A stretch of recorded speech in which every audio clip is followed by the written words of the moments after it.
Welcome to Cycle 3 Hands-on Science Week 6. We've been learning a lot about the human body with fingerprints, lung capacity, hearing, and skin cells. But today, we're going to learn about a few quirks of the human body.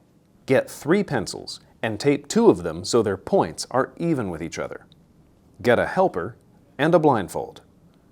Gently touch the helper's arm with the 2 pencils or the 1 pencil and see if they can tell the difference. Now move to your helper's thumb or finger and have them try again to tell the difference. Your helper will probably only be able to feel 1 point on their forearm, but be able to tell the difference between 1 point or 2 on their fingers.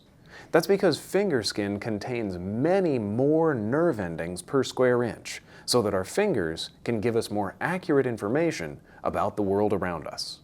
Did you know that your ears help keep you from falling down?